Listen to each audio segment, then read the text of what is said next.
Hebrews, Hebrews. This is our Prophets of Awakening. This is our Thursday night class, Women's Advanced Bible Study. We kind of going to be bouncing off of the topic from yesterday, which is we'll be dealing with Eve, Noah's wife, and DINAH, whatever her name is. So with that being said, I'm asking everybody to go to our YouTube channel, to Prophets of Awakening, check out our videos.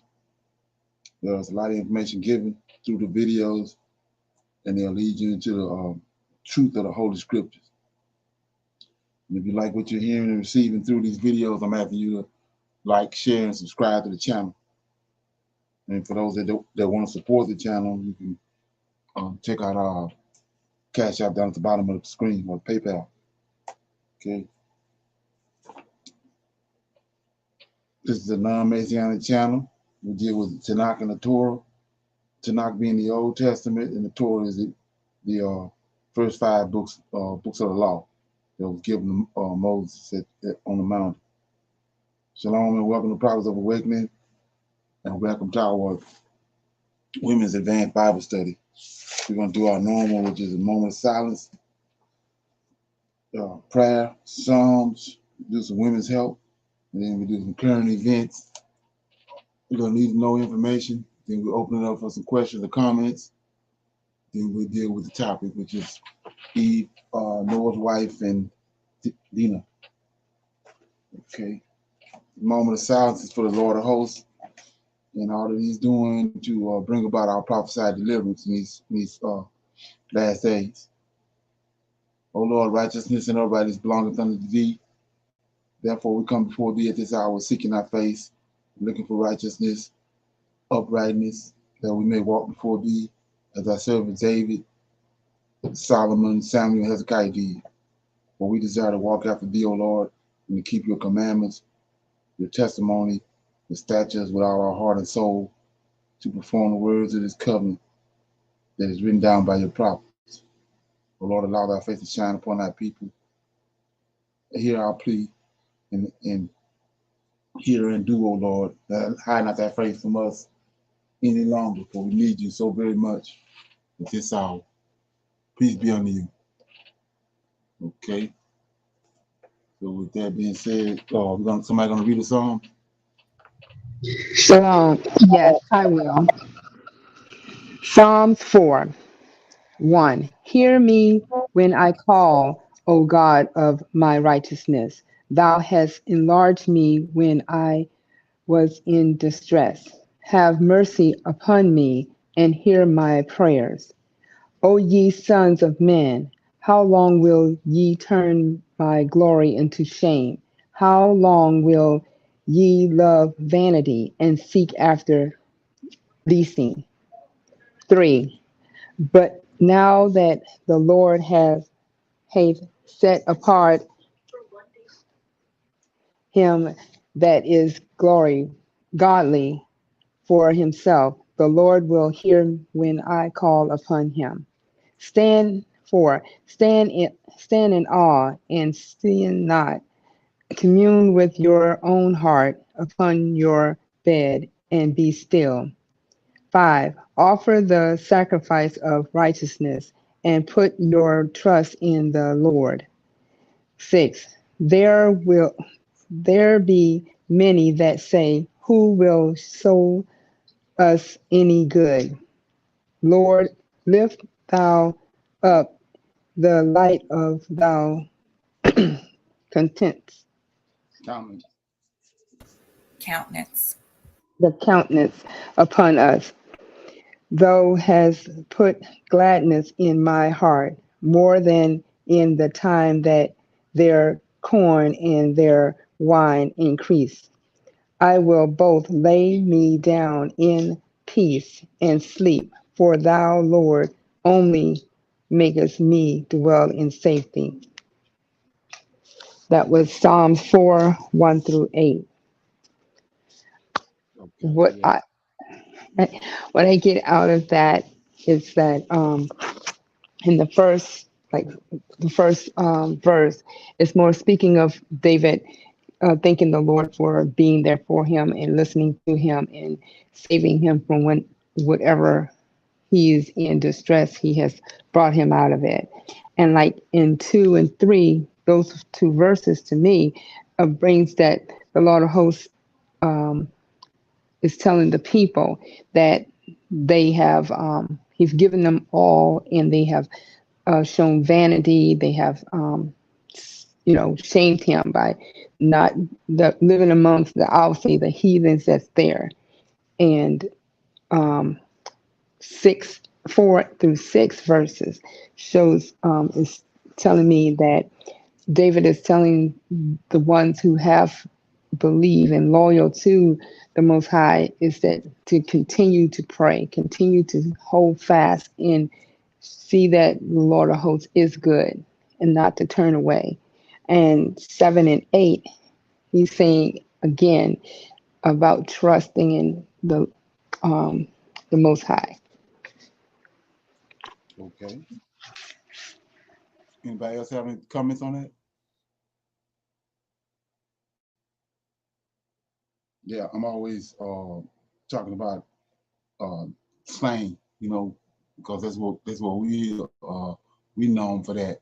We got a lot of it is in our music, in the jazz, and in the blues, and in rap. We have slang.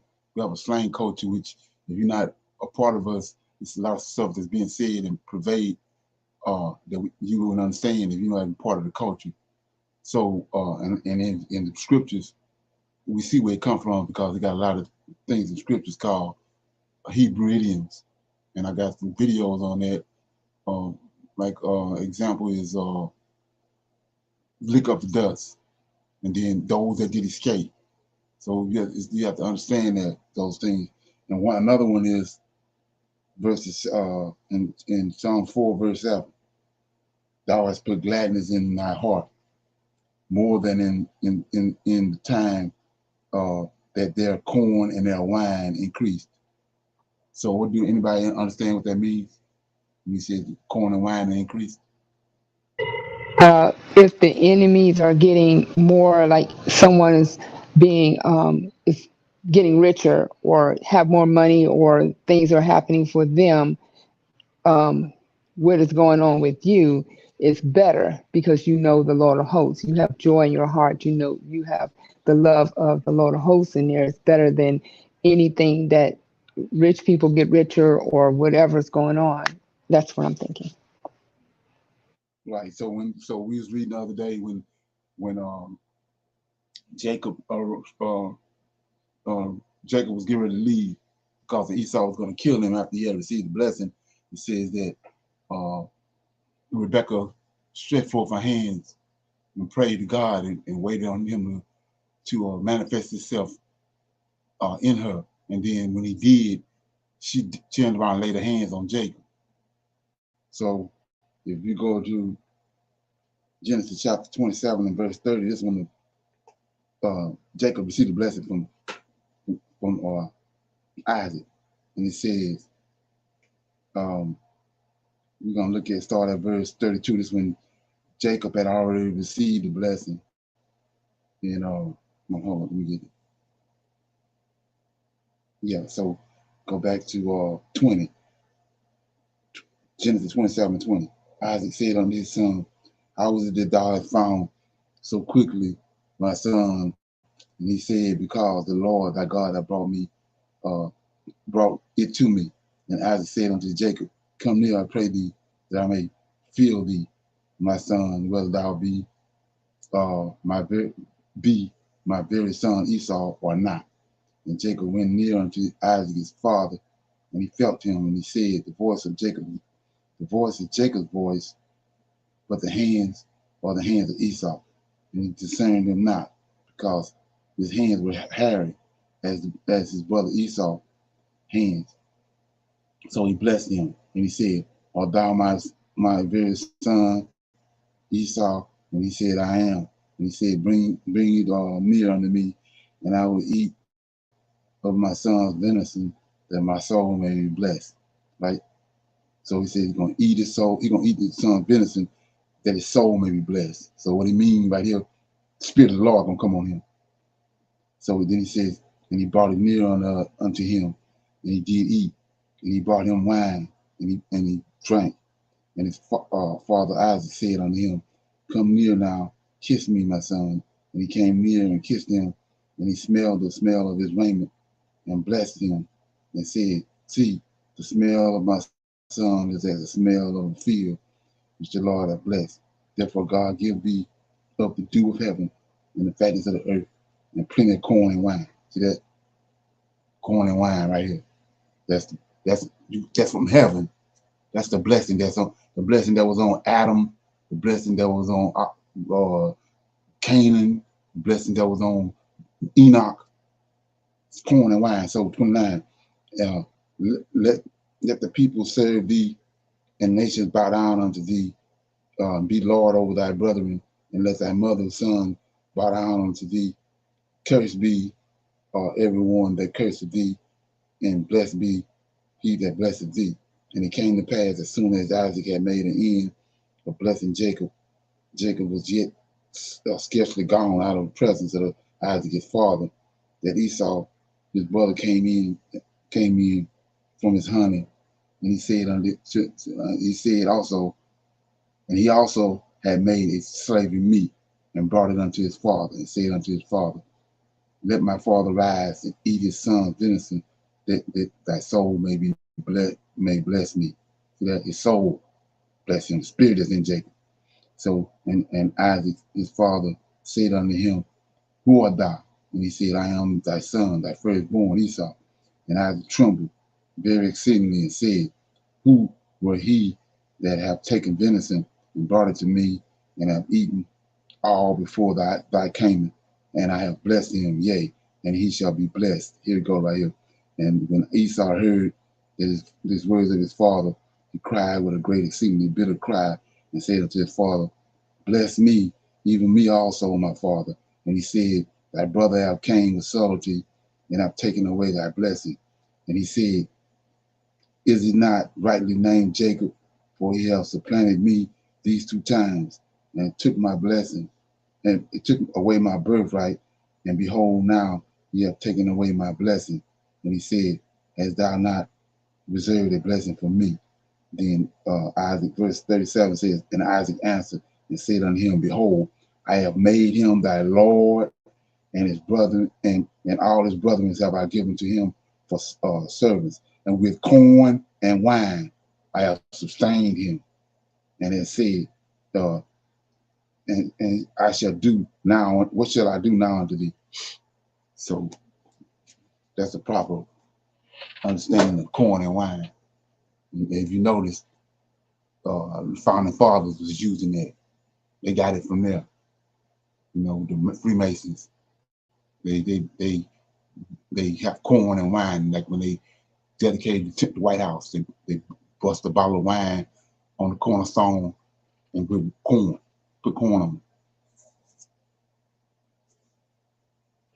it. Any comments?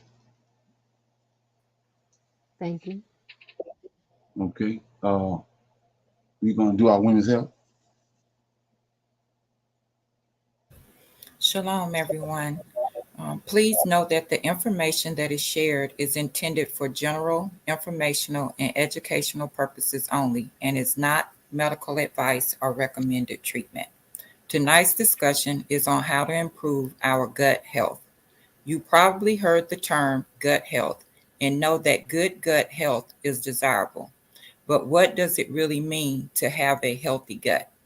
It means having the right balance of tiny bacteria and other microbes in your digestive tract. It means you have a stronger immune system, a better mood, effective digestion that's free of comfort, and a healthy brain and heart. So, if you notice signs of poor gut health, lifestyle factors may help improve your gut microbiome and benefit your overall health. Gut microbiome refers to the microorganisms living inside your intestines. Some microorganisms are dangerous to our health, but many are incredibly beneficial and even necessary for a healthy body. Signs of an unhealthy gut are high stress levels, too little sleep, eating a Western diet high in processed foods and high in sugar.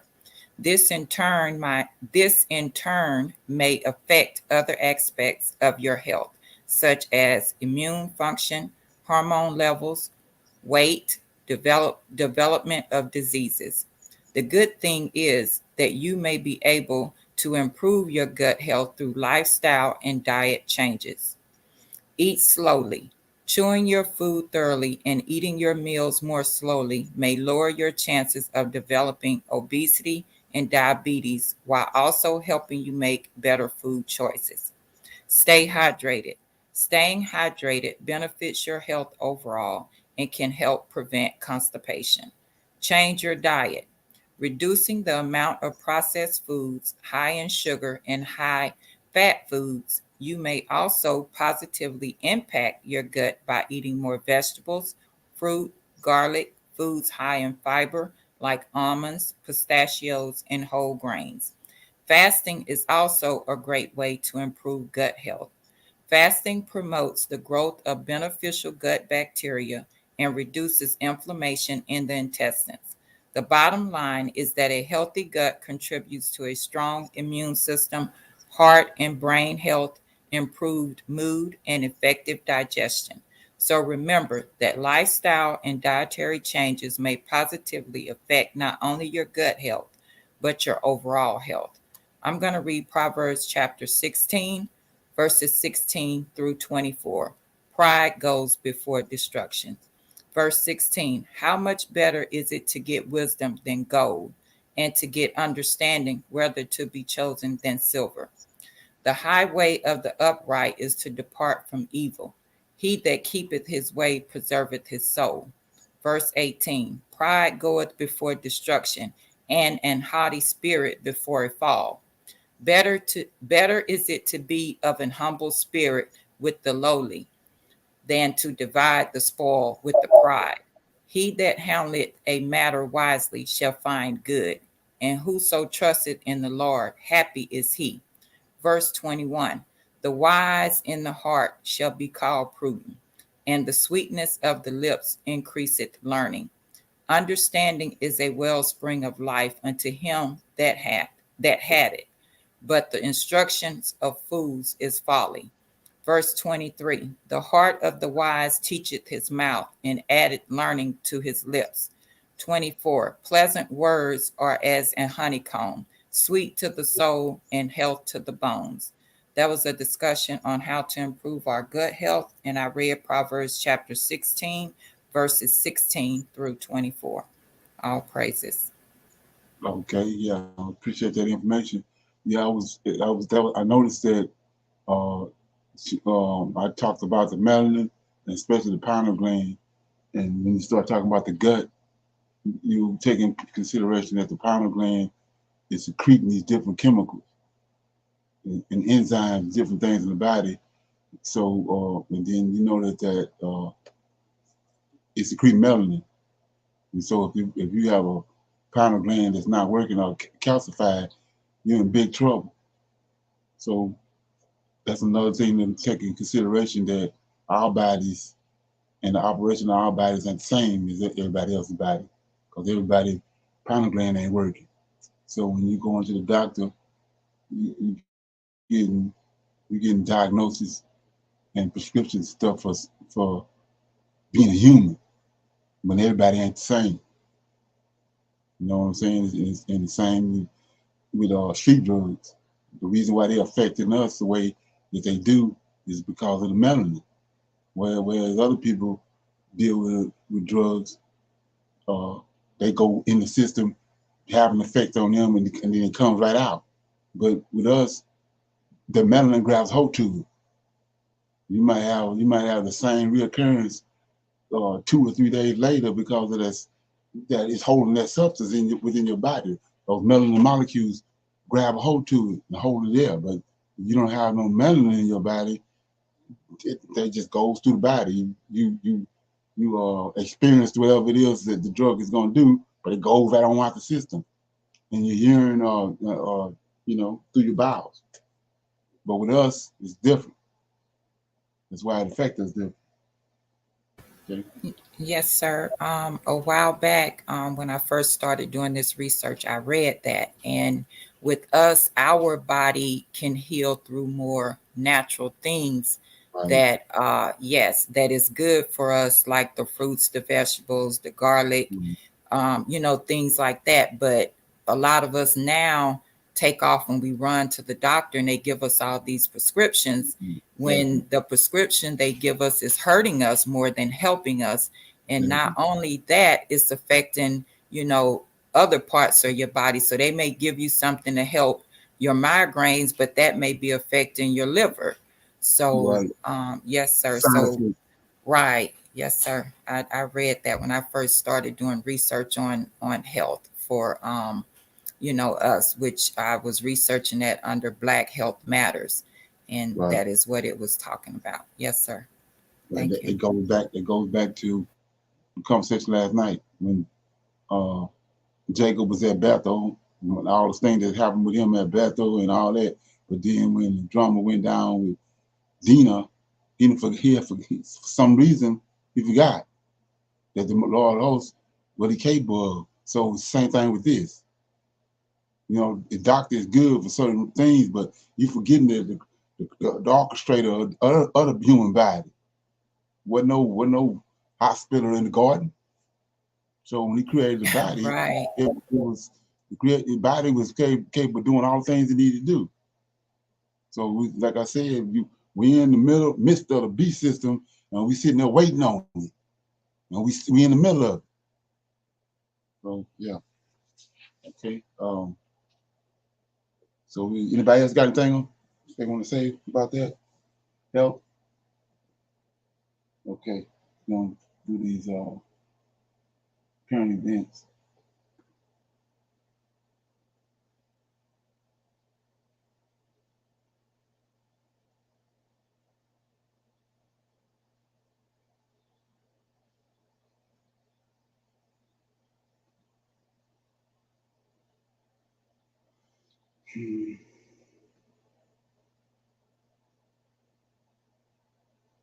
There's DNA, then there's heavy.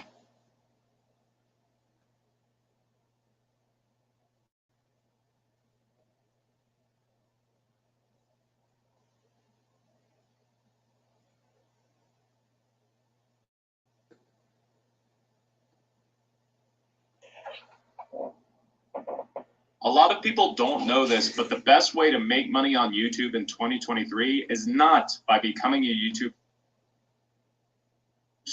This is Tony. Hope you're all doing well. I have a lot to cover in this video. We're going to be talking about Domino's Pizza, what happened to that restaurant.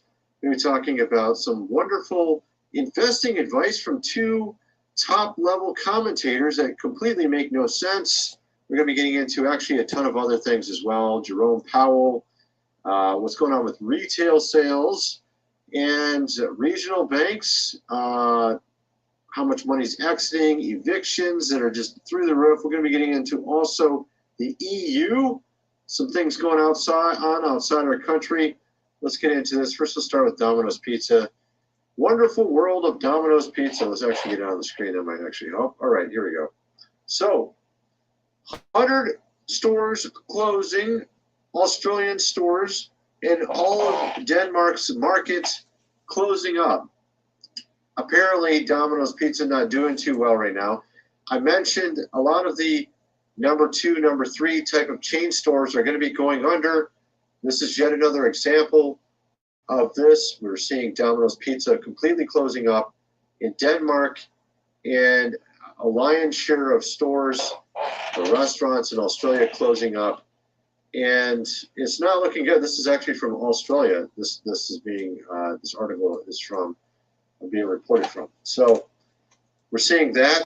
Of course, just before this, as you can imagine, Jim Cramer tells you how you need to buy Domino's stock, folks. Wow, what great timing, Jim Cramer! It's almost like you got some money, and I'm not saying you did this, but it just seems really interesting how these companies are having trouble, and right before the trouble comes out, Jim Cramer's like, buy up the stock. It's hot. It's awesome. How often is he wrong, folks? Matter of fact, there's even an article I just saw. I was doing a search on this article, and it says here at the top of the page, Jim Cramer and the Art of Being Wrong. I mean, there is a good way to look at Jim Cramer. Anything he says, don't do. I mean, that is a good way of investing, potentially. If he tells you to buy a stock, don't buy it, okay? I mean, of course, that's not going to really help you too much in making money, but it'll keep you from losing money at least. So that's a good factor. But let's get into some of these other stories as well. Retail sales show reopening boom at restaurants may be ending. So, of course, they use Domino's as an example. And essentially when they say this, people are just not going out and buying food at restaurants. They're noticing prices are too high all of a sudden. They're like, well, wait a second here. I think I'm going to pull back on going out to eat as much as I used to. So, of course, now we're seeing a number of chain stores, restaurants closing up shop as a result. Signs that consumers are pulling back from restaurant spending have emerged.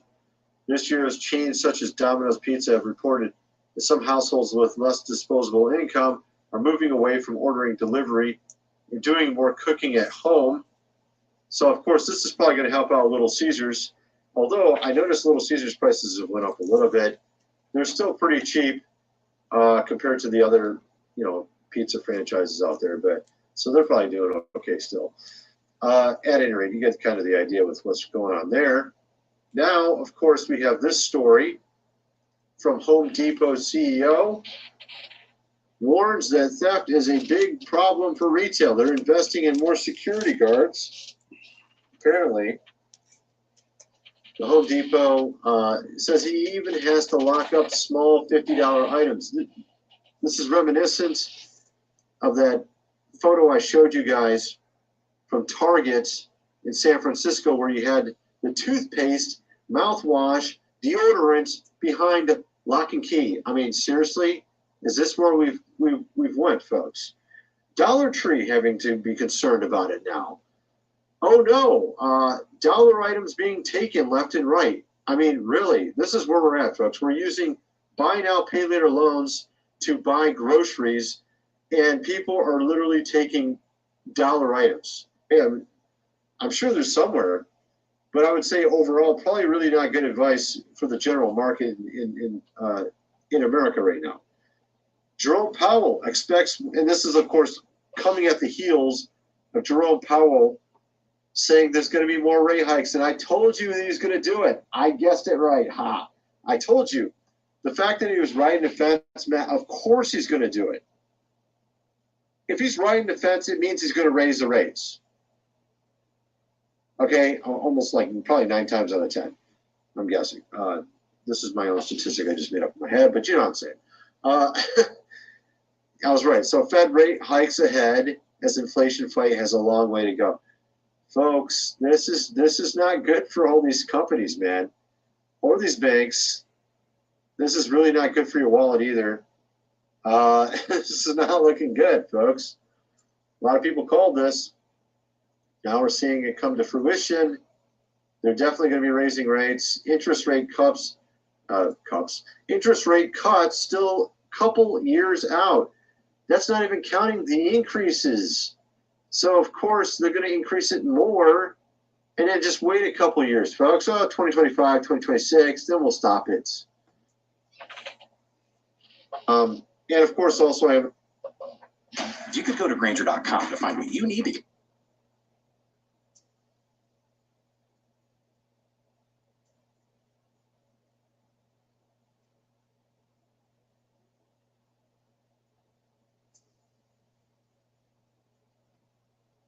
which is in the Sale.81, which is in the membership section. It's $4.95 a month. First month is free. Link is in the description. And of course, if you still want to get involved in supporting our fundraiser, we're sort of doing like little times when we'll do fundraising. Right now, I'm sort of in the off season of it. We'll be doing it probably in a couple weeks again. $400 share of profits in the game. If you want to get we have here? Eviction filings are 50% higher than they were back in 2020. See, back when we weren't doing any work, we were just sitting at home trying to collect bank checks, which we didn't even get at first, from the stimulus. Back when we were just sitting at home, couldn't even leave our house, we were doing better, folks. Eviction filings are 50% higher than they were 2020 in some cities as rents rise. Eviction filings are far above those levels in many cities across the country. As the relief disappears. It disappeared a long time ago. What are you talking about? Inflation causes rent to spike. It's all about inflation, folks. Okay, so what do we got here? Maria Jackson Wright moves into a room at a home with the help of a friend, blah, blah, blah, in Las Vegas. A long-time massage therapist, she lost her customer's mind. 2020 triggered a nationwide shutdown, of course. Of course. They did this to all the small companies back then. And it seems to be something they're continuing to do right now. The smallest ones are the ones that are affected the most. Now, then you have this, some strange law.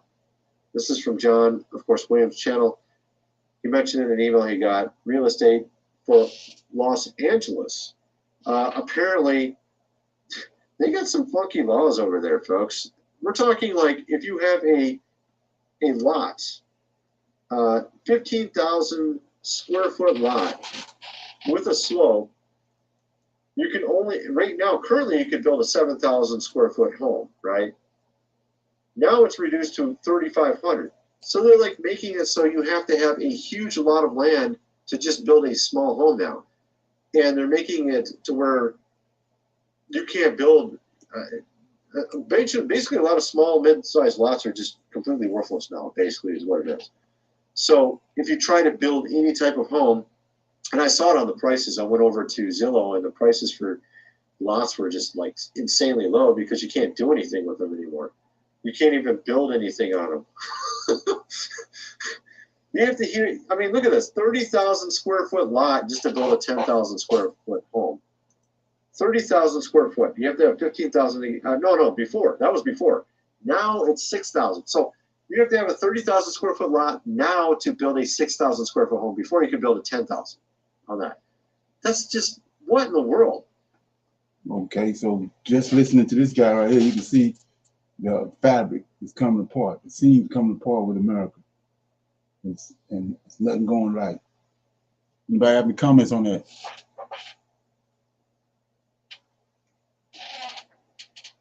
Okay, we got one more current event.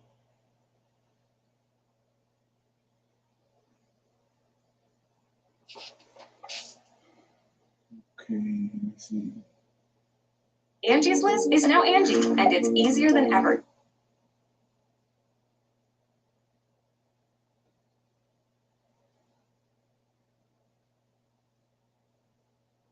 With the delegation being stopped in Poland, you remember a few days ago, South African diplomatic delegation was heading to Ukraine and were forced to stop at Polish airports in Warsaw, and they were forced to be.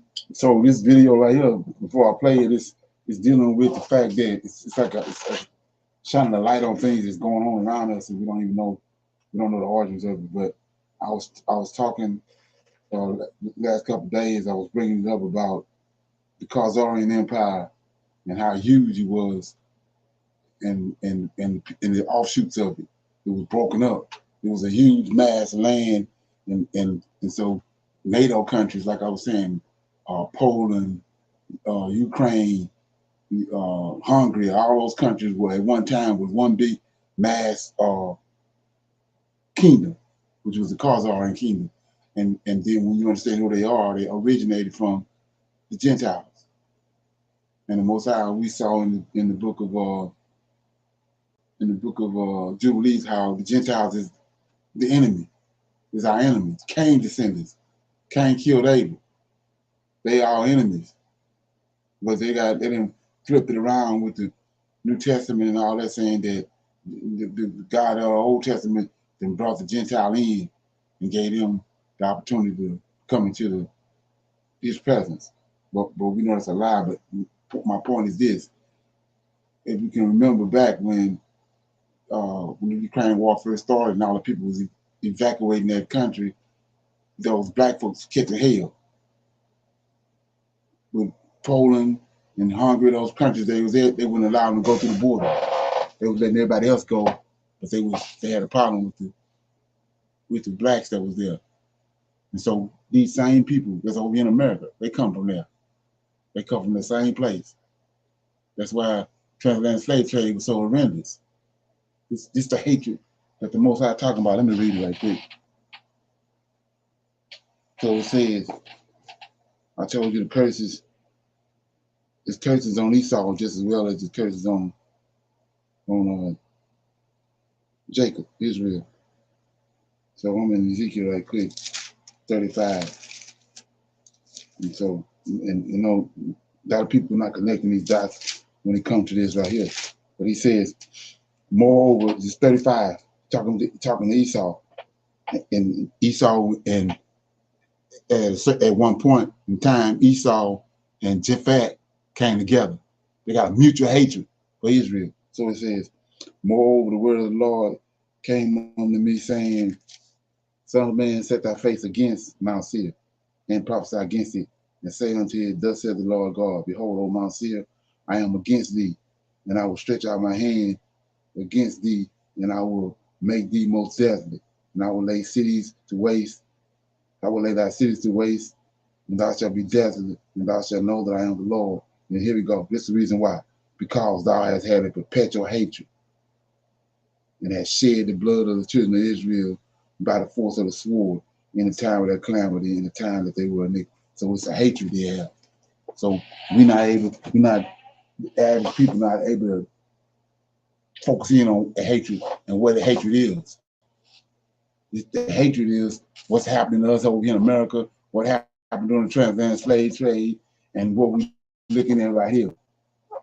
This video. Play it. Searched, something that we've never seen in a boss. Doesn't happen with a diplomatic body. You don't just search them. It was very humiliating. And they were stopped at the airport in Warsaw for about 24 hours, over 120 people on board in a very difficult condition, very humiliating once more. So we're going to try to find out what were the reasons perhaps for that. Was this premeditated? Did the South African not respect the way of the Polish? Or was there something really specific that they wanted to do? Or was there a message Poland wanted to send, a very strong message to South Africa? So we're going to watch somebody very interesting. His name is Scott Reiter. He's a very interesting figure. Scott Reiter is an American author, a former United States Marine Corps intelligence officer, former United States Special Commission weapon inspector. Reiter served as a junior military analyst during Operation Desert Storm. So he's somebody very, very equipped. He knows exactly what he's talking about. Worked again as an intelligence officer. So who's best to tell us clearly about what happened? Let's watch. Well, I mean, first of all, we have to.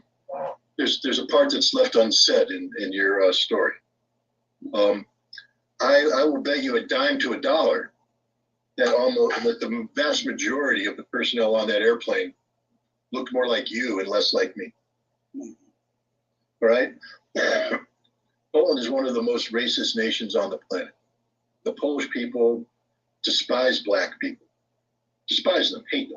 We know this because when the Russians went into Kiev, there were a lot of African students studying in Ukrainian universities who had to flee, and they went to the Polish border and they wouldn't be let in.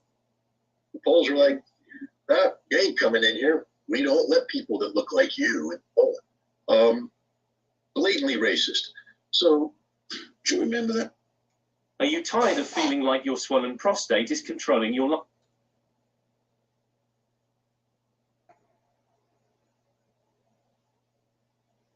And many students from Africa, from various African countries, were trying to flee Ukraine, trying to reach out to Poland, which was the nearest border. And many of them were stopped at the border. They refused them entry. Yes, you remember that. Many Ukrainians were let into the country very easily with no issue. But African nationals were stopped. They asked them to return to Kiev, in spite of the danger that they incurred. Let's watch. Now, they talk about these, they lack the proper certificates or the proper certifications, etc.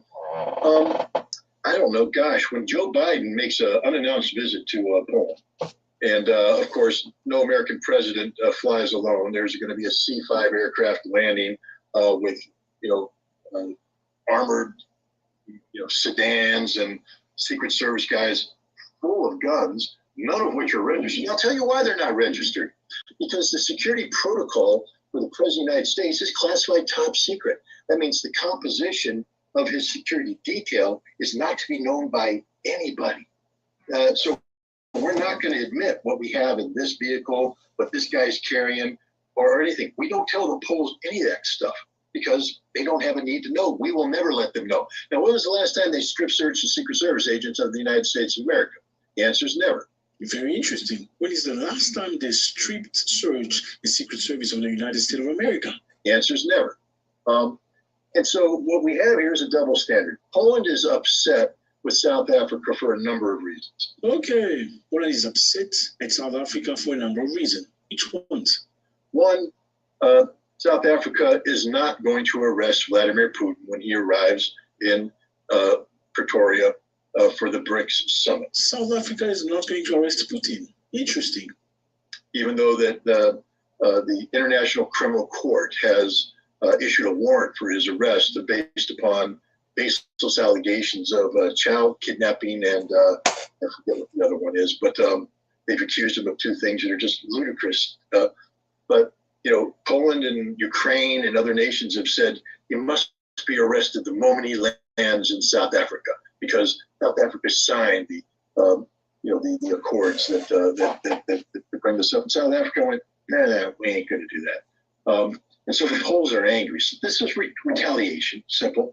The other thing is BRICS. So it's retaliation. They're not happy with the fact that South Africa has been very passive with Vladimir Putin. Number one, not condemning the story of Ukraine. Number two, even though they had a warrant of arrest against Putin with the accusation in Ukraine, South Africa clearly will not arrest Vladimir Putin, who's a real partner in his arrival in South Africa for the summit of the BRICS. So they don't like that. They're very upset. They're saying certainly, yes, but you guys signed the agreement of the ICC. You said you're part of the ICC. Therefore, you are obliged to comply with the policies, which are stipulate that whenever somebody is wanted by the ICC, you as a country, you participant of the ICC are obliged to arrest that person and send him to The Hague. And this is clearly not happening. South Africa is an original member of BRICS, the Brazil, Russia, India, China, South Africa Economic Forum. That's actually rapidly growing at the BRICS summit, which is taking place in South Africa, by the way. 19 nations have applied this year for membership. 19 nations have applied for BRICS this year. Unbelievable. Iran, others, Egypt, Turkey, the whole world. Yeah, so anyway, when you do research, if you go and Google Ukraine, where all the drama is going on right today, that's the hub for white supremacy. All these white supremacy groups over in America, that's where they go to do their training at, in Ukraine. So it's not some far-fetched thing about the way they conduct themselves and the way they are toward us. When you link it to the scriptures, and like I said, they didn't hid that information about the Khazarian Empire and who they are and their role in history and how they're affecting the world today. Because when almost 90% of the so-called those fake Jews that's over there in Israel today came from Ukraine. I mean, from that region, from the Khazarian Empire. Any comments?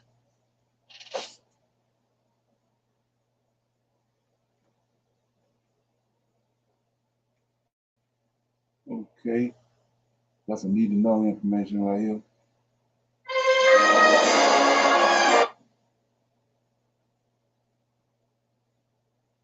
Deals with you because, I have did many videos to where we as a people can't see the truth unless it may come from outside sources, those who may be out of the community or those who don't look like us. I want y'all to listen clearly to this lady who has an understanding by the Spirit of the Most High in revealing that we who are the descendants of slaves are the chosen according to the scriptures. Now, I know many people don't understand the writings nor believe it. But when you hear the Europeans who begin to understand that the scriptures are far from what they were taught in their churches and realize that these people, us, are the ones that the Bible are describing as the children of Israel. And listen what she says about those who are in the land of Israel. As well as the man talking about the injustices and the prejudice of America that are being done against the black people. Take heed, for the answers and the truths and the voice of the Most High are being spoken through those who are being moved to share the truth. Hi. What did you say to me? You said you read Deuteronomy 28 and you said what? I read the whole Bible. I started when I was 5 because my mama was either going to make me sit there and listen to her read it for an hour a day, taught her to let me read it for myself. Mm-hmm. Took a while. I was a kid, King James Version. I prayed for understanding. Maybe because I was a child and I really meant it, I was able to get it. Because I started reading, everything I was reading was not lining up with what they teach you on Sunday. Mm-hmm. And I kept reading, it kept being different. And I was a kid, so I thought maybe I was reading something wrong or I didn't have some understanding. It took me a while for me to realize it wasn't about me being right or wrong. The word is right. Mm-hmm. And what the word says is completely different from what they're going to teach you. I'm not going to teach you what's in that book. Got to read it. I was 5, started. By the time I was 8, I made it to Deuteronomy 28. Mm-hmm. At the end of Deuteronomy 28, I remember it clearly. I read it. I looked up and I said, wow, really? Wow, this is awesome. I was like, I know the only people that fit what's in this book of who it says that the true house of Israel is, the lost tribes of Israel. Mm-hmm. They're lost. They say they're scattered. We don't know who they are. I know who they are. It's clear. It's you guys. What do you mean by you guys? The folks that were sent through the transatlantic slave trade. Mm-hmm. The folks that are still in the lands of their captivity. Israel is in the lands of their captivity. There is no creation of the so-called Jewish state of Israel in 1948. That does not fit prophecy. Mm-hmm. There's people over there that call themselves Jews. They call their own selves Ashkenazi. If you go look at Genesis chapter 10, 1 through 5, it tells you Ashkenaz is descended from Japheth, Noah's son Japheth, not Shem. That means he's a Gentile. I'm a Gentile. We're Gentiles. And I mean, like, I wasn't brainwashed. I got the Bible before they do the brainwashing of the program and try to make you think Egypt is white, which is ridiculous because it's Africa. So, all that's Africa. So, I'm thinking clearly because I read it, I know what's going on, And, like, I was a weird kid. I thought a lot. I thought about things. And, my mom, she was really cool because she never taught me no kind of hate. She taught me to respect. So what you say about the 1/3? Okay. That Bible that's told me the truth about the fake Jews, Mm-hmm. Revelation 2:9, Revelation 3:9, they run everything. I got to throw this in there. They run everything. The media, Mm-hmm. the entertainment industry, the banking, the world, pretty much. All the wars we fight is because they tell us to go kick ass. That's what America is. We are the Satan's military arm. And why I say Satan, Revelation 2:9, Revelation 3:9. I know those who say they are Jews, but do lie. They're of the synagogue of Satan. Mm-hmm. We done read they Ashkenazi, they Japheth. Mm-hmm. I mean, it's clear. So what you say about the 1/3 ruling the earth? Okay, well, here's how I know that that's true. 1/3, because that's true, so the rest of it's true. You guys' story's in there. Mm-hmm. And it's all true. Lines up perfectly. It's all thing that makes any kind of sense. 1/3 of all nations will be left at the very, very end. You said and 1/3, right? 1/3 of Israel. You guys are going to be on top, y'all. From like deep down inside, I knew I still believed, but I was done with going to church. There was too much hypocrisy, and it didn't feel right. So late in 2016 is when I hear that the Black people brought here on the slave ships could possibly be the same people that the whole Old Testament is written about, the Israelites. And so I started to research that and read and watch videos and read things online. And it, especially after reading Deuteronomy chapter 28, the first half of the chapter is the blessings that Israel will receive if they just keep the commands. That's all they had to do.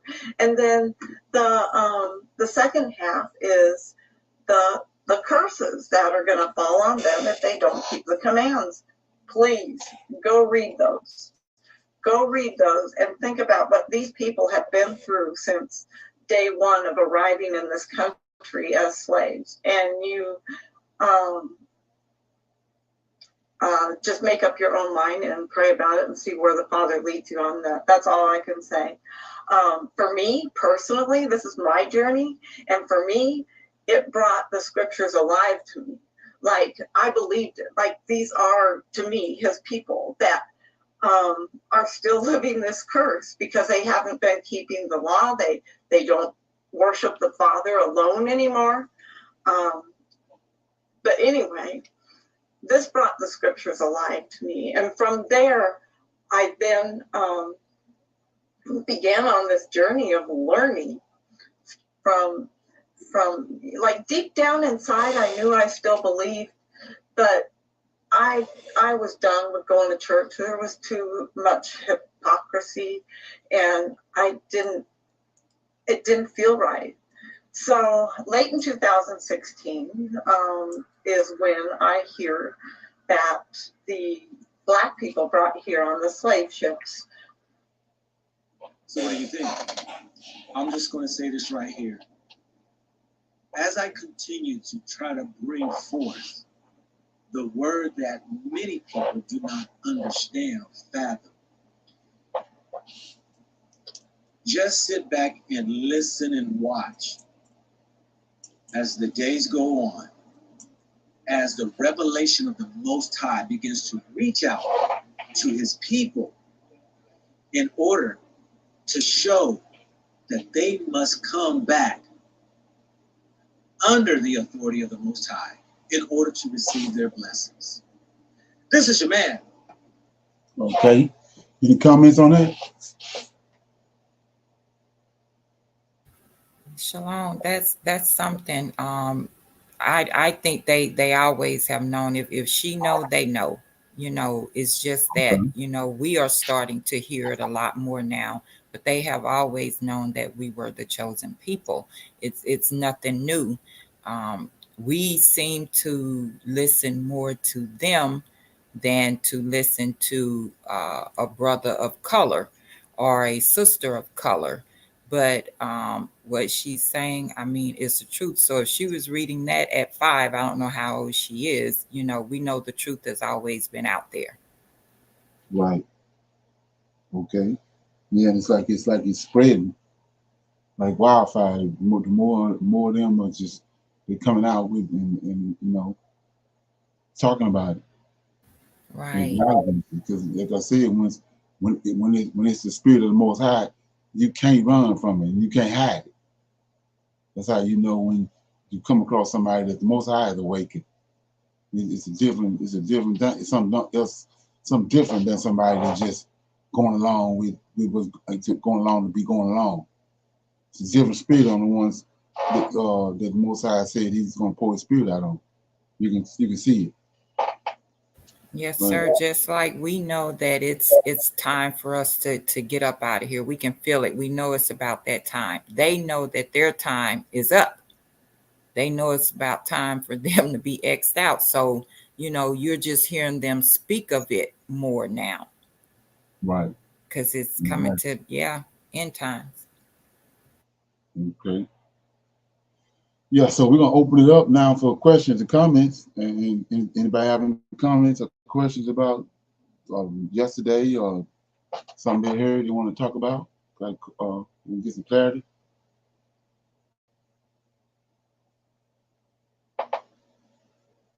Everybody good? Okay, I'm going to play this right here. See if I can get some feedback. Okay, here you go. Correcting. Now, there was a meme that I shared on Facebook that simply says, She'll submit naturally if you lead properly. And it says hashtag class dismissed. Now, again, I shared this meme, and Sister Katrina requested that I do a video on this subject. And although this wasn't my original thought, it came from someone else, I simply shared it. It is absolutely something that I agree with and is in alignment with things that I have spoken on in the past. And so I absolutely want to discuss this particular meme. Okay. Now, Sister Katrina's statement, she says, say that I will be waiting on the next video on your statement. Also add in what Brother Palia said, bring it out, okay? And so his statement was, submission don't look like what most think. It's simply recognizing and receiving the spirit of Yahuwah as he set forth. These broods want slaves. This is what Brother Palia said. They want slaves.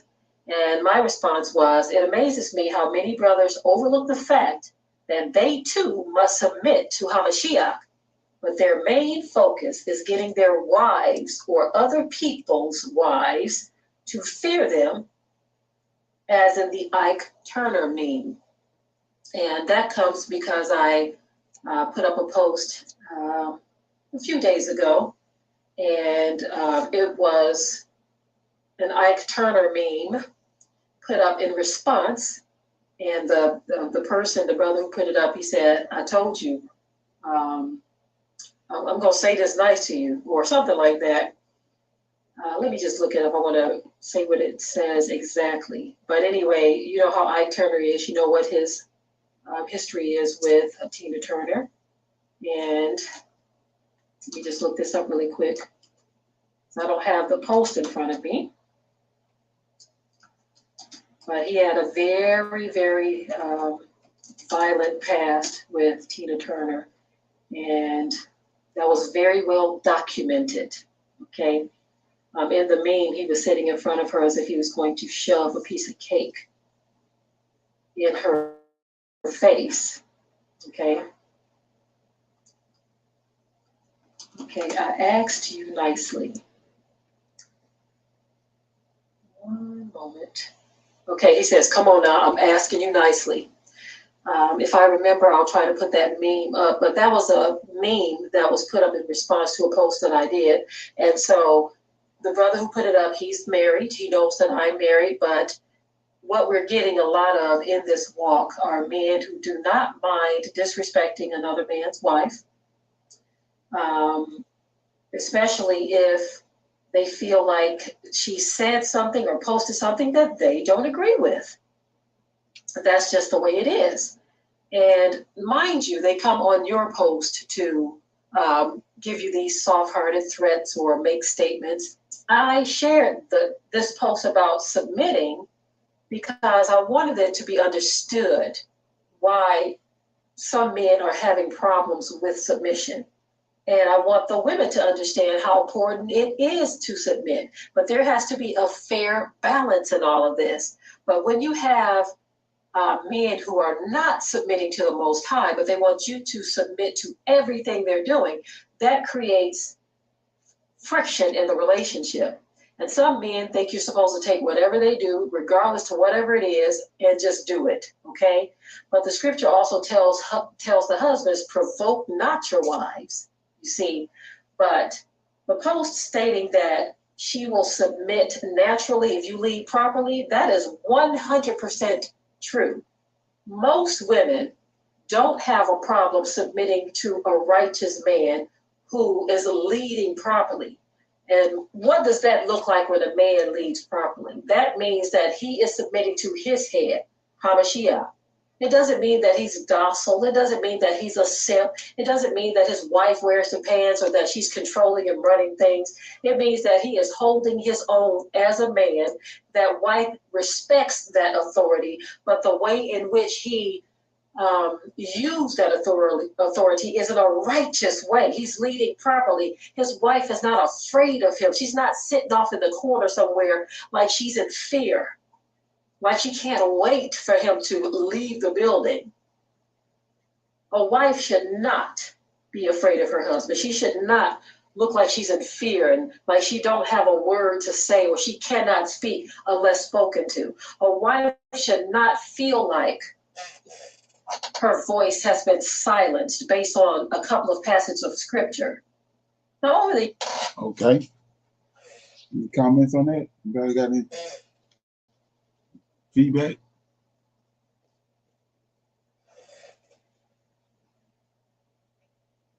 Shalom.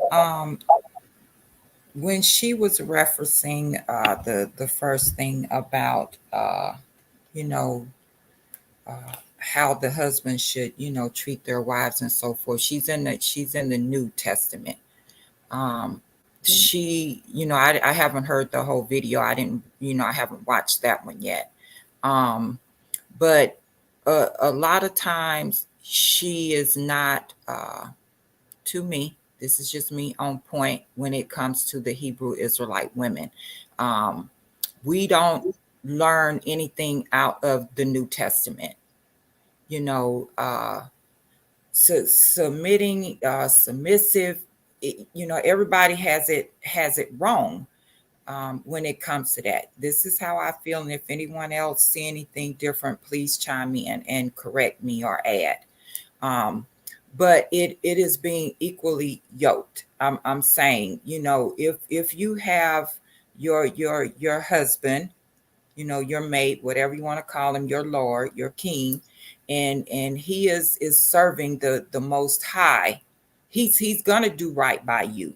You don't have to worry about anything else. He's gonna do right by you. That's the first thing. Right. The second thing is, you as a Hebrew Israelite woman have to also, study the word, communicate with your mate, get that understanding. Because again, if you're a woman that's still in the worldly sauce and you're thinking submissive is something that is just so terrible, you're not going to do right. You're always going to be bumping heads. And we have to remember, we are helpmeets. That if you feel as though being a helpmeet is submissive and it's wrong, and you don't want to do this and that, you don't need to be with a Hebrew Israelite man, a righteous man. You have to weigh your options and look at things in the right manner and not follow the masses. We seem to want to follow the trend nowadays, and this is not a trend to follow. You have a righteous man and you have a modest, virtuous woman. Whew, praise the Most High. You know what I'm saying? Right. That's a match, as they can say, made in heaven. So we, as Hebrew Israelite women, have to think of other things besides always saying he wants me to be submissive. He wants me to be submissive, but he's doing this, he's doing that. We have to get away from that. Okay. Yeah, it's a balancing act, and it's like that's what got us Israelite men in trouble with where we are today. Is that even the angels and the giants, they said that it was a burden. They felt like it was a burden to do the Most High's law, statutes, and judgment in His order. So you see now today, a lot of it is they looking at it as a burden. Like you say, if I like snow crabs, and why I can't go to the restaurant and eat snow crab, or why I can't go and eat lobster. It's a burden. You can't go eat it because the Most High is part of His law, statutes, and His judgment. It's part of His. He told us don't eat unclean food. But if you're looking at it as it's a burden, then it's going to be drama. And I think that's what a lot of that is. She made a statement too about how Oh, shit, I forgot. Yeah, anybody else got anything? It'll come back to me. Any more comments on that? Shalom. Yes, all what has been said by you, Michelle, and Brother Leonard. Yes, we women, as Hebrew women, Israelites, today's time, we have to learn the inner stand of what it really is, and both parties, or male and female, has to actually understand who they belong to, and I'm saying the Most High.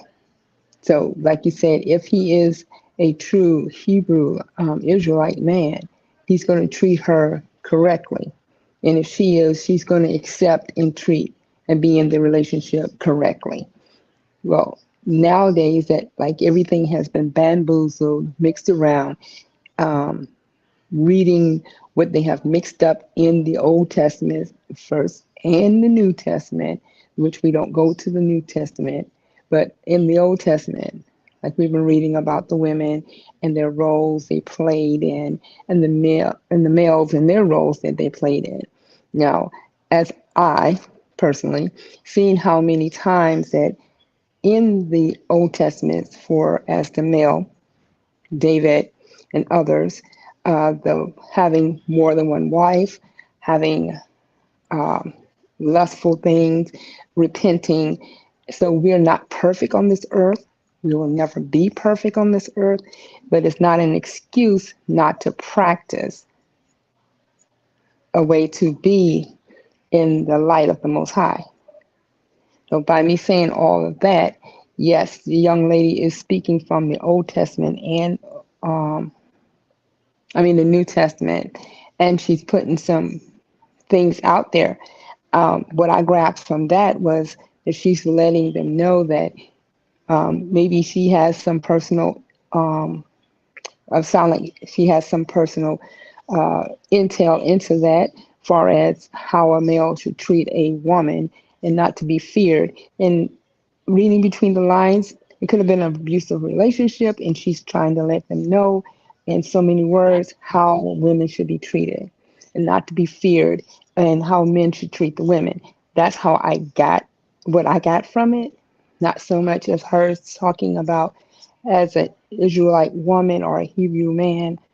She was talking about, to me, um, the way a relationship goes without being feared of either one. That's my take on it. Okay.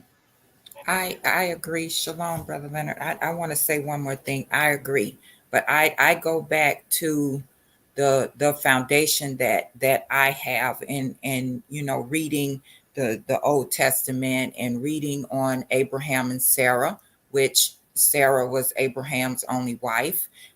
Each situation is different, so I don't always reference to David or to the other men in the Old Testament that had multiple wives, right? So again, if you have that foundation as a Hebrew Israelite woman, right? And I understand her point. If you are in a relationship with a Hebrew Israelite man, I'm saying a righteous Hebrew Israelite man, and he is connected to the Most High, he's not going to be beating on you. He's not going to be cussing you out. He's not going to be, talking to you all crazy or whatever.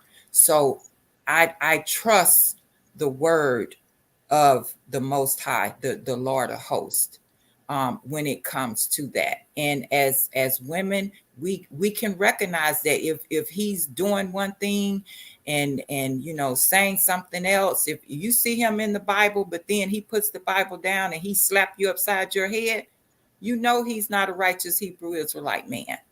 Nobody has to come along and tell me that. And I'm just saying that we have to understand who we are as women and men. We are his chosen people. That's just how how I look at it. I'm not saying that I don't listen to videos, I do, but I pick and choose what I listen to because I know that I can't base my situation off of, you know, everybody else's situation. Just because they're speaking it does not mean I have to listen to it. I just take the meat and throw away the bones. But that was just, you know, my opinion to say, you know, she don't have to tell me that as a Hebrew Israelite woman. Okay, yeah. So she made a statement that if the men govern uh, rightly, then women have no problem submitting. And I don't see that. I don't see that because we see that all over the place. That you got, and then it's both sides of the fence. But when that's not true. That's definitely from a church perspective. But Right. you got righteous Israelite men and the women ain't trying to hear nothing he got to say. They ain't trying to hear shit he got to say. And like I said, it go back to the laws. It ain't even got to be their man. It can be a righteous Israelite man that ain't trying to talk to them. They have no communication. But if he lays down the truth, the law to them, and then they saying no, I ain't trying to hear that. So I don't see that. Oh, praises. And it's because our fallen state we in. So it's on both sides of the fence. So like I said, you hear this thing about or you believe what you believe, I believe what I believe. Nah, that ain't gonna fly. Mm-mm. Can you imagine saying that shit in front of the Lord of hosts when he come back? By you believe what you want to believe, I believe what I want to believe. That's the quickest way to get your ass burned up, because that ain't how it works. He in Ezekiel 37, he says he's coming back and he's gonna raise up David and he's gonna give us his laws, his statutes, and his judgments. Ain't no add-on, no ad-lib, and if you ain't going along with that, you're gonna come up missing. Yes, sir. Males and females. So, that's that churchy thing about, no. I don't see that. Shalom. Okay. Shalom. Yeah. The she was very interesting, and I agree with Miss Michelle and Cheryl and you, Brother Leonard, all the um, different perspectives that we all agree on and see. That we don't agree totally to what she was saying, and I don't take the New Testament because we don't take the New Testament. I don't like how people try to switch it around, because once you are awake and know what the um, Old Testament says and the prophecy of what is to come, then why do you believe anything else? That New Testament, because the Lord of hosts did not come down and become man and go back and is coming back again. That did not happen. So all of that in that New Testament is the trickery. And in a relationship, like we all agree, a Hebrew man, Israelite man, a Hebrew woman, Israelite woman, two are one. So it's nothing else to add, take away, multiply, or even pie with that, because the promise is to the Israelites as a whole. And if you are a true Israelite, you know that, and you be govern yourself accordingly, because it is the promise, it's the prophecy, and that's how we have to, go. This is what we're doing. We have to stay connected. We have to be like-minded and continue to, build our faith, our trust, our knowledge, our belief, everything. So when he comes, we are there with him, prepared for the prophecy. Okay. Shalom. Yeah. So yeah, I just want to go back and backtrack on something right quick. It says what she's saying is she'll. That's the title of the video. She'll submit naturally if the man lead properly. And like I said, that's not true because first of all, we're not in our natural state anyway. So how are we gonna leave? So and then if we were in this environment that we in, yeah, that don't hold true to me. And both of you are going to understand that. You know what I'm saying? So that naturally thing is not working here where we're at today. Both of you are going to understand you're under the curses. You're going to work together. You know, most women, I'm going to say, you know, they want the flowers, they want the jewelry, they want the birthday celebrations, the Christmas gifts, so forth. Right, the material things. And when you with the righteous Hebrew Israelite man, you have to understand you're not going to receive those things. That is not what's going to happen. So you're going to work together and you know understand your culture, not the lifestyle that you're living today. You're going to understand your culture. Right, exactly. Right. So yeah. So we're based on bouncing off of that, we're gonna go ahead and go into the topic, which is Eve, Noah's wife, and Dinah. We're gonna tie that to what we were just talking about. So I'm gonna start with Dinah, which is we was in Genesis. Let's go to Genesis to the story, and we'll look at it.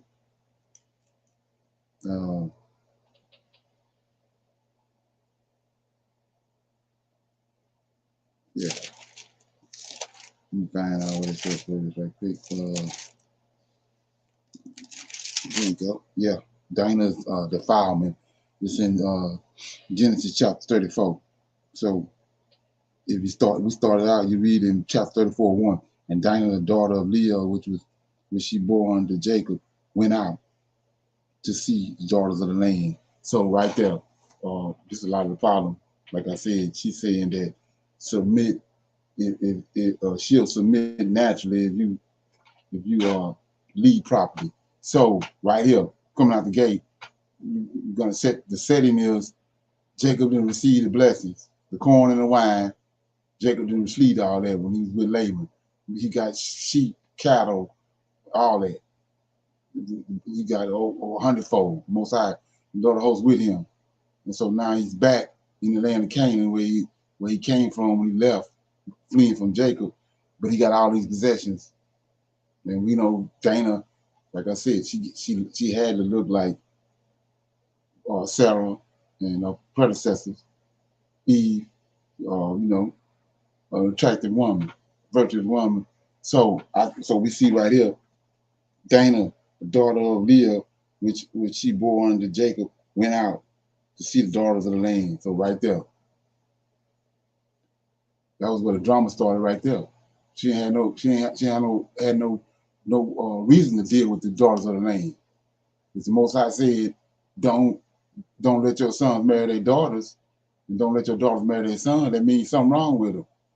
So why would you want to have some kind of relationship with them on woman to woman? If the Most High told them the males, if they toxic to the males, why would you want to go out and deal with them? So that's where the drama started right there. Okay, let's look at it. So it says, and Dinah, the daughter of Leah, which she bore unto Jacob, went out to see the daughters of the land. And when Shechem, the son of Hamor, the Havite, prince of the country, saw her, he took her and he laid with her and defiled her. And his soul cleaved unto Dinah, the daughter of Jacob, and he loved the damsel and spake kindly unto the damsel. So let's go back. And you say, let's look at it. Let's go to Genesis chapter 22. No, let's go to 20. Yeah, Genesis chapter 22. This is Abraham. He's in the same region, same area, and he's coming into the. He just left Mesopotamia, and he got an attractive wife, which is Sarah. So it says, let me get it. Okay, I'm tripping. Let me get to the right place. Yeah, 20, chapter 20. It says Abraham journeyed from thence toward the south country and dwelled between Kedash and Shur, and he sojourned in Gerar. And Abraham, look at this. Abraham said unto Sarah his wife, she is my sister. And Amalek king of Gerar sent and took Sarah. And let me see, I gotta get to the point where Abraham told her. Okay, yeah, well, let's go back to that. That's good enough. We know the story. So Genesis chapter 20, verse 2. Abraham said to Sarah, his wife, she is my sister. And Amalek king of Gerar sent and took Sarah. So we know the story. Abraham had told her before they got there, tell all the people in the land, you my sister. Why? Because the people of the land wicked as hell. So he told her before time. So let's go back before the flood. This ain't nothing new. Before the flood. Yeah, we read in the book of Adam and Eve where the man would go into another man's house and take his wife in front of her, sleep with the wife in front of her. We know these mighty men. You know, ain't no nut bucket gonna go in no man's house and he don't weigh more than a wet paper sack and try to take his wife in front of him. So these was powerful men, mighty men. They was going in men's house and sleeping with their wife, their sons, their daughters, and anybody else, and cause of their stature, nobody couldn't do nothing about it. So that's what's going on. So we go back to Genesis chapter 20. Abraham journeyed from thence toward the south country and dwelled in Kedash and Shur and sojourned there. And Abraham said to Sarah, his wife, she is my sister. So we telling her that for that reason. The threat, the danger is there. So we see that. And we know the story what happened. The angels had to step in because no man wasn't gonna get Sarah back. Abraham would have had to lead there without Sarah. The angels would have got involved. So now we see where let me get it. Isaac is in there, end up in the same place, right? Let's get it. So, okay, get it.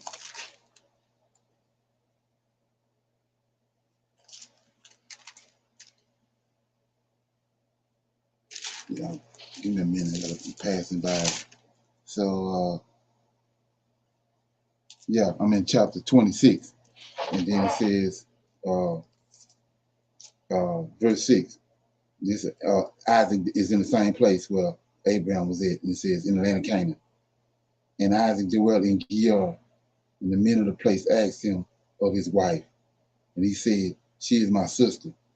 For he feared to say, she is my wife. Lest said he, the men of the place should kill me. See that? Kill me for Rebecca, because she was fair to look upon. So like I said, DINAH fair to look upon. It tells you that she's a beautiful damsel. And so Sarah was the same way. Eve was the same way. That's where it all started at. The serpent came in the garden. So when you understand the background on this track record, you ain't got no business trying to deal with the daughters of the land. The thread is already, the thread is there. You see it right there. So like I said, not only Abraham had to tell Sarah, to just tell them that you is my sister, and because of what they're gonna do. So let's look at that right quick. You know, connect these dots. Chapter 6 of Genesis. It came to pass. So he says, what the commandment was tell them you my sister, not my wife, right? You would think that would be the other way around. because a Negro will get on when you say, you know, that's my husband. So they'll get on, but it ain't that's not so. We're dealing with pure evil. So chapter 6, verse 1 says, it came to pass when men began to multiply on the face of the earth, and daughters were born unto them, that the sons of God saw the daughters of men, that they were fair. And they took them wives. See that? They took them wives of all whom they chose. And the Lord said, my spirit shall not always dwell with man, for that he also is flesh, yet his days shall be 120 years. So it didn't matter if it was a fair, decent looking woman. These angels, when they came down, they didn't care if they had a husband or not. They took them they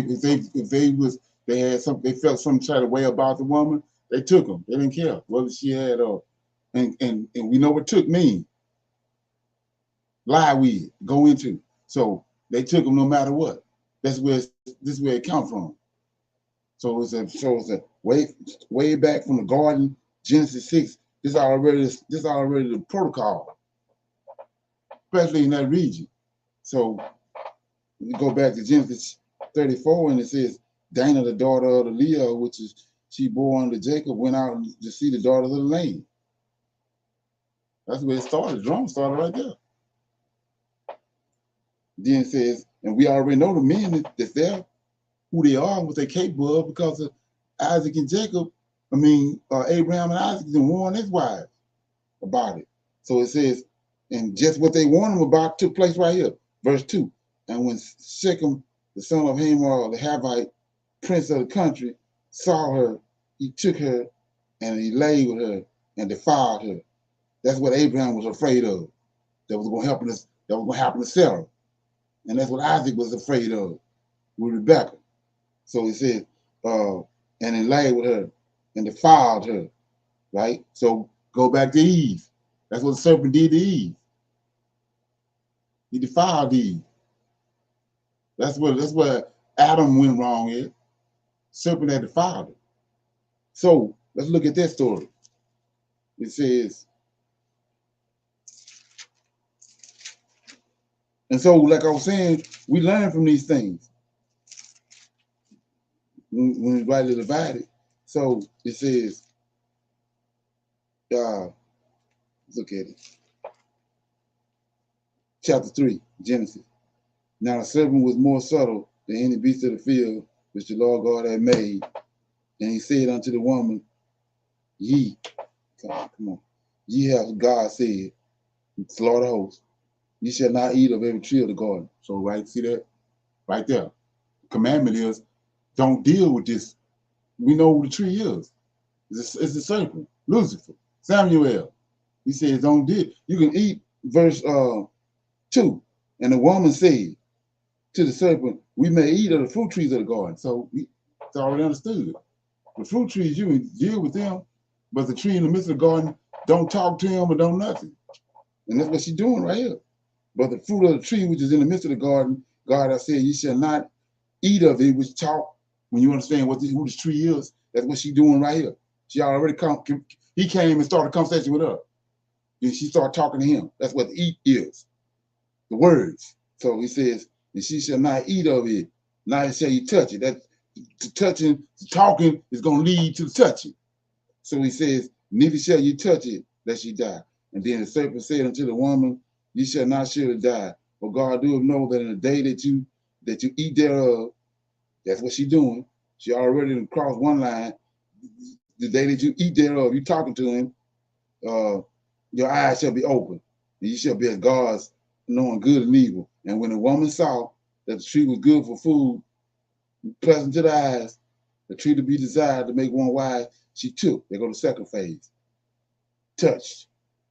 She took of the fruit of the tree and did eat and gave it to her husband, and he did eat. So we see right there.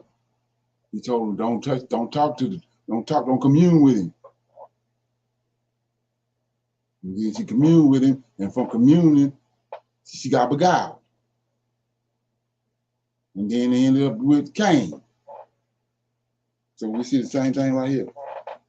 It's a track record in the scriptures telling you that it's hostile men out there, hostile people. they ain't right. They taking women, sleeping with them. So that was where the drama started at. Then exactly what Isaac and Abraham was afraid of happened to Dinah. 3, and his soul cleaved unto Dinah, the daughter of Jacob, and he loved the damsel and spake kindly unto the damsel. And Shechem spake unto his father, saying, "Get me this damsel or the wife." So let's look at that. Okay, so it says that he came out the father. So he came out and the father, right? They ain't to go back to what I said. You say, oh, that's what you believe, and this is what I believe. That's supposed to stand. That's supposed to be. That's okay. But he says right here, and his soul cleaved unto Dinah, the daughter of Jacob, and he loved the damsel, and he spake kindly unto her. So what do that mean? You love her and you spake kindly to her, but you not already the father. So let's keep going. You're the father, but you saying you love her and you speaking kindly to her. What the hell is that? So verse 4 says, Shechem spake unto his father, Hamor, saying, "Get me this damsel to wife," right? Like I said last night, he already made her his wife the wrong way. And then it says, and Jacob heard that he had defiled Dinah, his daughter. Now his sons were with his cattle in the field, and Jacob held his peace until they would come. And Hamor, the father of Shechem, went out unto Jacob to commune with him, right? So, right, just after the fact.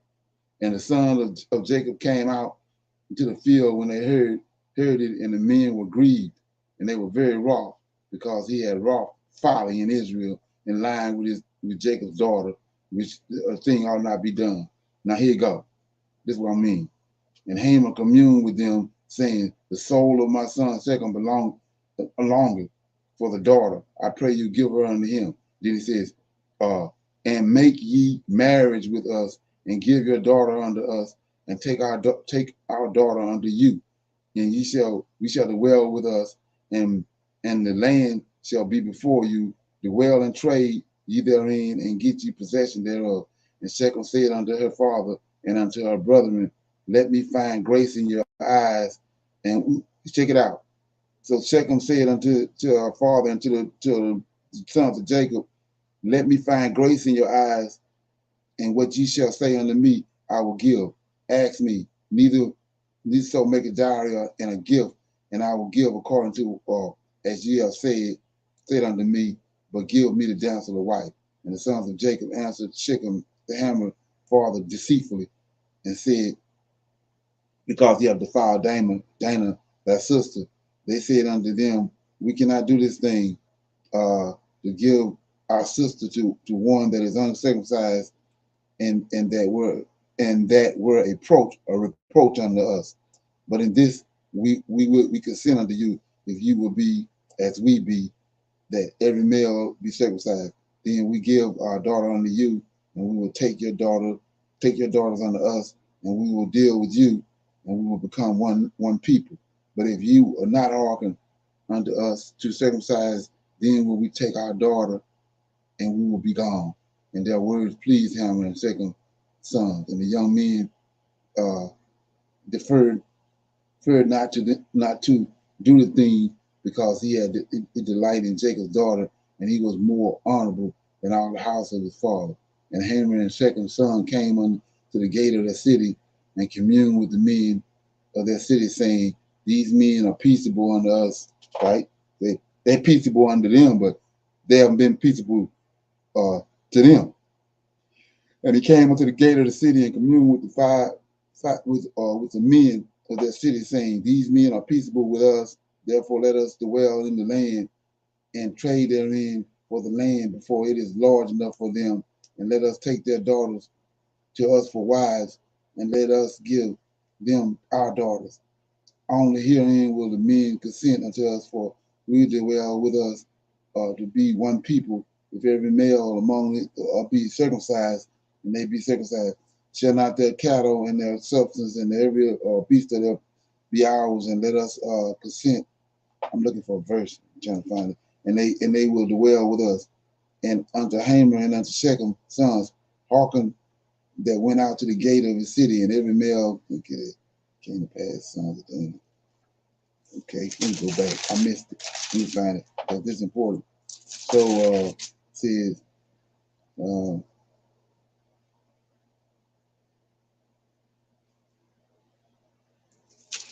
okay. Let me get it. Give me a minute.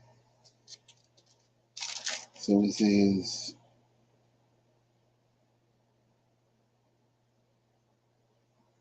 yeah, 12. It says, verse 11, Shechem said unto to her father and unto her brethren, let me find grace in your eyes, and what ye shall say unto me, I will give. Now 12, ask me neither so much a dowry or a gift.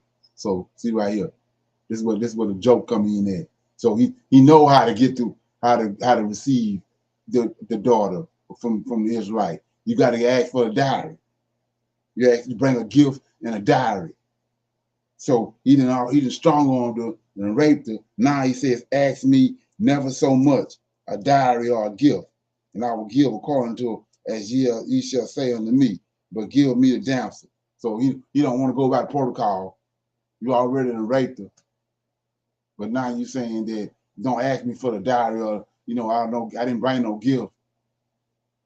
But I didn't violate it, I didn't defile her, but still give her to me.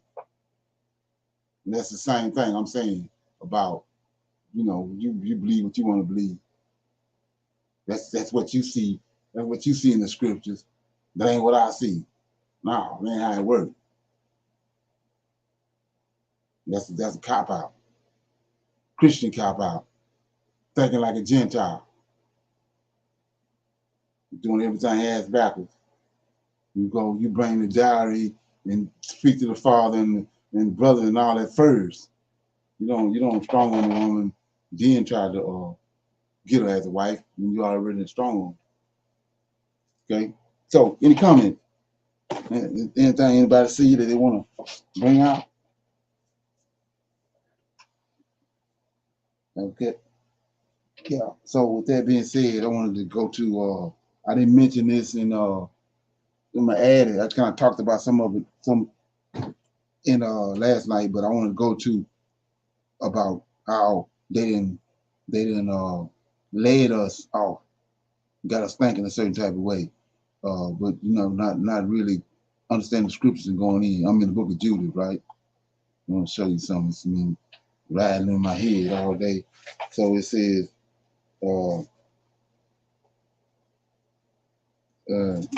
you get it. So we know the situation is when the Chaldeans came to the land of Israel after Nebuchadnezzar had sent all the letters out to all the surrounding countries to send soldiers, send people to come assist them in fighting against the Assyrians, and nobody did. They played him out.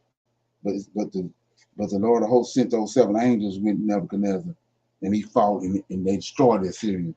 So now Nebuchadnezzar is a powerful man with a powerful army, so he's going back to chastise all those people that didn't listen to him and didn't respond to him. And so they just showed up at the gates of Jerusalem and they were to siege it and take it over. So let's pick it up, and this was Judah come on the scene. Okay, let me see where I started. So it said, I'm starting at verse look at Judith chapter 7, starting at verse 4. It says, Judith had been a widow and remained in her house for 3 years and 4 months, and she built herself a tent on top of her house, and she wore sackcloth next to her skin in her widow's mourning. She fasted all the days of her widowhood except the day before the Sabbath, and the Sabbath, and the day before the new moon, and the new moon, and the feast and the joyful celebrations of the house of Israel. She was very beautiful and fair to see, just like I said, Sarah, Rebecca, Dana, all of them. That's a given. And her husband Manasseh had left her gold and silver, and male and female slaves, and cattle and lands, and she lived on them. There was nobody who spoke ill of her, for she feared God with all her heart. She heard the wicked words of the people that spoken against the government. So this is the king. This is my focus right here. She heard the wicked words of the people that had spoken against the governor, the king, because they fainted for lack of water. And Judah heard all the things that Uzzah said to them, and how he swore to them that he would surrender the town to the Assyrians at the end of 5 days. And she sent her maid, who was in charge of all that she had, and summoned Chambers and Chambers, the elders of her town, and they came to her, and she said to them. So let's look at it. So we see right here, this king right here. Just gonna go over the average person head. They're not gonna connect this. So it says, she heard the wicked words of the people spoken against her governor. That's the king. So let's go, and then she told you the name. It's Uzzah. So let's go to King James, to Second Kings. Okay, and we see. Let me get it. Matter of fact, let's go to Isaiah. You can find it in Isaiah. Isaiah chapter 1, verse 1. It says, Isaiah 1, chapter 1, verse 1. The vision Isaiah, son of Amos, which he saw concerning Judah and Jerusalem in the days of Uzzah. See that? In the days of Uzzah, they go Uzziah right there. This we see from connecting it with Judah right here. The same king. Governor mean king. Uzzah, Jotham, Ahaz, that's the kind of kings of Judah. So there it is. So now we know the order. We know Most High got law, statutes, and judgments in Israel. So it says, she heard the wicked words of the people that spoken against the king, because he fainted for lack of water. For he lacked a lack of water. And Judah heard the things that Uzzah, there he is, said to them. And he swore to them that he would surrender the town. It's the king. The town, right, to them. And how he swore to them that he would surrender the town to the Syrians at the end of 5 days. And he sent her maid, who was in charge of all that she had, and summoned Chambers, the elders of the town, and they came to her. See that? Right here. So now she dictating what these two men doing, the elders of her town, and they came to her. And she said to them, listen to me, rulers of the inhabitants of Bethlehem, for the thing is not right that you have said before the people today, and have confirmed with this oath that you have sworn between God and you, saying that you surrender the town to our elders, unless the Lord turns and helps us within that time. Now who are you, and who have tried God today, and who set yourselves up in the place of God among the sons of men? She's talking to the Israelite men like this, right? Now, who are you, and who have tried God today, and who have set yourselves up in the place of God among the sons of men? You investigate the Lord Almighty, and you will never learn anything. You cannot sound the depth. You cannot sound the depths of a man's mind, and you cannot grasp the thoughts of his understanding. How can you examine God? See that? It was a red flag. Who made all things? Who made all these things and understand his mind and perceive his thoughts? No. Do not provoke the Lord our God, for he does not wish to help us within 5 days. He has power to protect us within whatsoever time he pleases, and to destroy us before our enemies. But you must not treat the counsel of the Lord our God as plagued. For God is not like a man to be threatened, or like a son of man to be cajoled. Therefore, let us wait for the deliverance that comes from him, and call upon him to help us, and he will hear our cry, if it please him.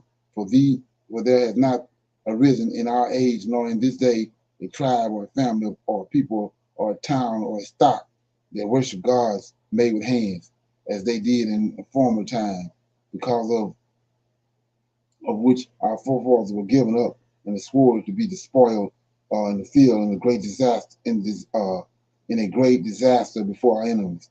We have known no other God than him, and we hope that he will not neglect us, nor any of our nation. For if we are taken, all Judah will be taken, and our sanctuary will be plundered, and he will hold our blood responsible for the profanations of it, and the slaughter of our brothers, and the capture of the land, and the desolation of the inheritance. He will bring back upon our heads among the heathen, whatsoever we are in slavery, and we will become an offense and an approach in the sight of our masters. For every slavery will not, for our slavery will not develop in favor, but the Lord our God will turn it into disgrace. Now, brethren, let us set an example of our brothers in their lives, depend upon it, and the sanctuary and the temple and the altar rest upon it. This Judah talking. Notwithstanding all this, let us give thanks to the Lord our God, who is making trials for us, and he did of our forefathers also. Remember how he dealt with Abraham, and how he dealt with Isaac, and how and what happened to Jacob in Syria, Mesopotamia, when he was keeping the sheep of his uncle Laban, for he has not tried us with fire as he did them, to search their hearts, and he has not taken vengeance upon us, but the Lord searches those who come near him to instruct them. Then Uzi, there you go. Then Uzi said unto her, this is the king standing there now. Remember what we just went through with Bathsheba and David. So all that you have said, you have spoken with pure heart, and there is no one who can oppose your words. For the day is not the first time that your wisdom has been displayed, but from the beginning of your life, and all the people have known your good sense.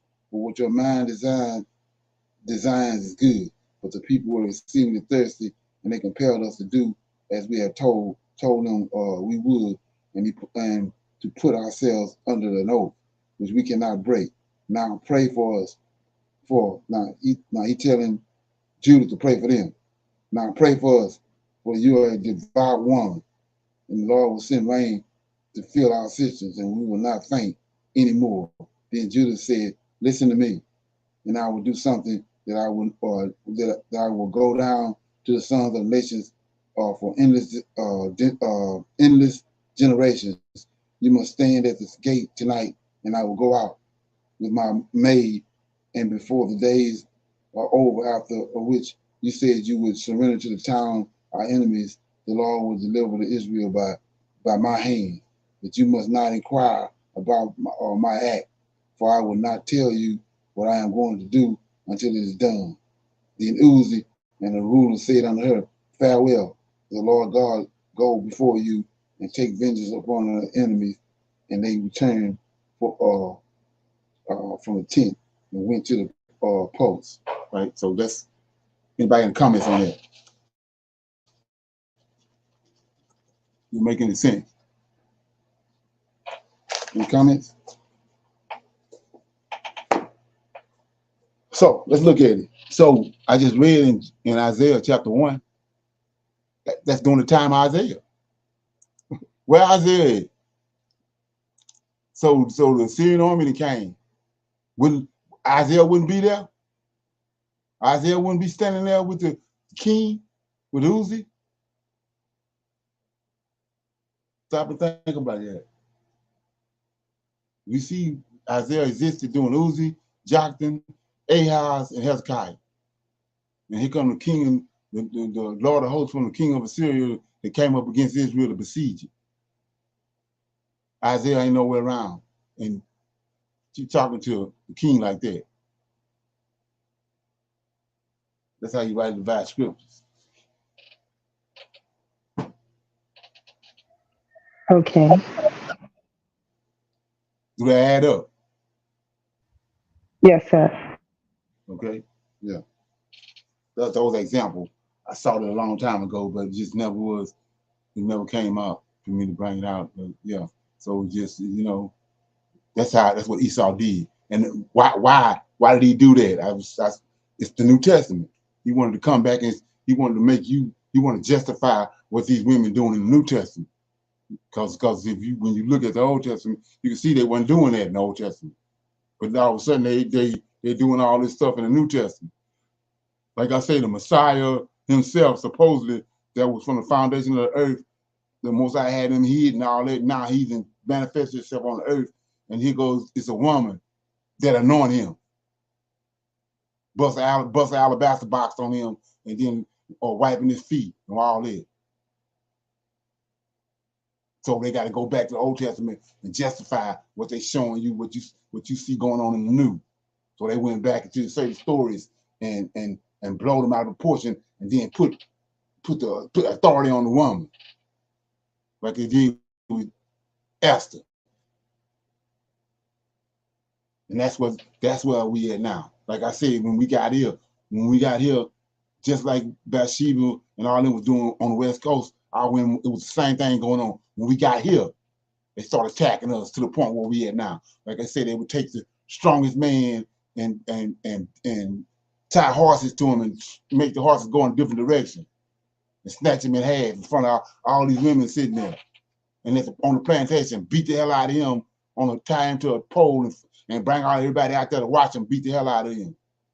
So we didn't get to this where we at now today off accident. We was attacked. Psychologically, we was attacked. That bond that we see Sarah and Rebecca and all them having, they attacked that. From the time we got here. That's how we got here today.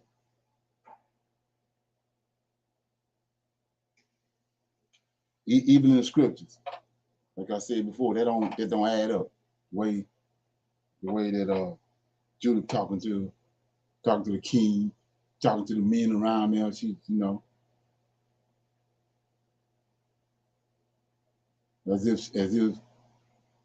most out she didn't see these visions and all that from God and telling them, you don't know what's going on with that.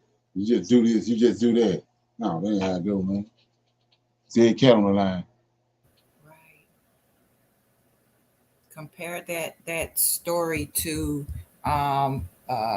Abigail and the other women of the Old Testament. She didn't approach King David that way. Right. You know what I'm saying? It does right, and it makes no sense. And that's what I'm saying about when I hear women want to compare us or reference the New Testament when it comes to us, it has nothing to do with us. We have to release that part.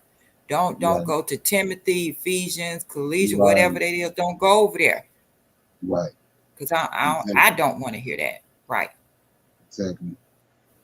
I've been tangled up in that far too long. Yes, sir. Right. So indirectly, subtly, they manifest in pride in you. That's what they're doing. When it's not about that, it ain't about feelings or no pride. Like I said, he said the hog is an unclean animal. So that's what it is. Most High told us that. He said that way in the beginning. So it's not about, you can't incorporate that in your lifestyle. He said the hog is unclean, lobster and all that. Down with what they doing at Red Lobster and Olive Garden or wherever the hell they is. He said that the scripture statutes is that it's unclean. So it's not about that's what you believe. You don't want to eat no lobster, then that's what you believe. No, it ain't how it go. That's like the scriptures say, that's rebellion. That's what it is. And not only that, that's basics. So if you can't deal with the basics, then come on, that's basics. There's something? Yes, sir. Yeah. Anybody else got anything? Before we close out?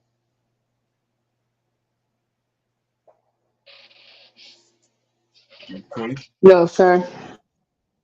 So everybody good? Yes, sir. Okay. Thank you so much. Good class. Okay. So I'm saying shalom. I'll see everybody tomorrow at 8 o'clock. Shalom. Shalom, everyone. Shalom, everyone. Shalom. Where? Shalom.